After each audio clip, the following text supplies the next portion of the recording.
نبی کریم صلی اللہ علیہ وسلم نے جب وصال فرمایا، جب حضور کا وصال ہوا تو امام حسین پاک کی عمر صرف 7 سال کچھ مہینے اور کچھ دن تھی،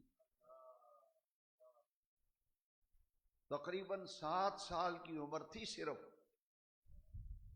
جب نبی کریم علیہ السلام نے وصال فرمایا۔ انہوں نے پرورش پائی تو حضور کی آغوش میں پرورش پائی، اور جس ماں کی آغوش میں انہوں نے جنم لیا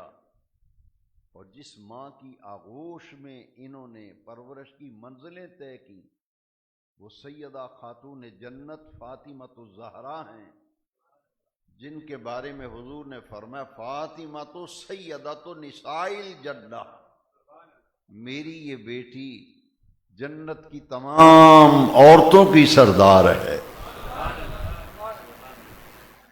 اور سیدنا علی المرتضی کرم اللہ تعالی وجہ الکریم،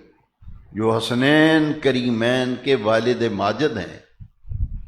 انہیں امام الاولیاء اور سید الاولیاء بنایا گیا کہ پوری امت میں جس کسی کو ولایت ملتی ہے اس ولایت کی سند مولا علی جاری فرماتے ہیں۔ یہ وہ گھرانہ ہے جس میں حسین نے پرورش پائی تھی، اور ان جب پیدا ہوئے تو ان کے کان میں آذان نبی کریم علیہ الصلوۃ والسلام نے دی۔ سن 4 ہجری میں یہ پیدا ہوتے ہیں، 11 ہجری میں حضور کا وصال ہوتا ہے، مدینہ منورہ میں ان کی پیدائش ہوئی، ولادت ہوئی۔ بچہ پیدا ہو، کان میں آذان دی جاتی ہے، آذان دینے والے خود رسول کائنات تھے، اور پھر جب بچہ پیدا ہو اسے، جسے ہم گڑتی کہتے ہیں، گڑتی عربی میں اسے تحنیک کہتے ہیں، تحنیک، شہد وغیرہ کھجور کسی چیز کی بچے کو گڑتی دی جاتی ہے۔ میرے نبی کریم صلی اللہ علیہ وسلم نے حضرت امام حسین کو خود تحنیک یعنی گڑتی خود عطا فرمائی۔ کسی بچے کو شہد کی گڑتی، کسی کو گڑ کی گڑتی، کسی کو کوئی میٹھی چیز کھجور وغیرہ،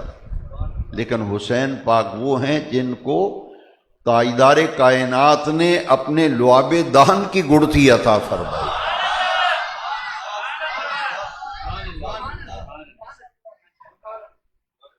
اور امام حسن مجتبی مولا علی کے بڑے شہزادے و صاحبزادے، یہ سر سے لے کر کمر تک نبی کریم کے مشابہ تھے، سر سے لے کر کمر تک۔ اور سیدنا امام حسین پاک سینے سے لے کے پاؤں تک حضور کے مشابہ تھے۔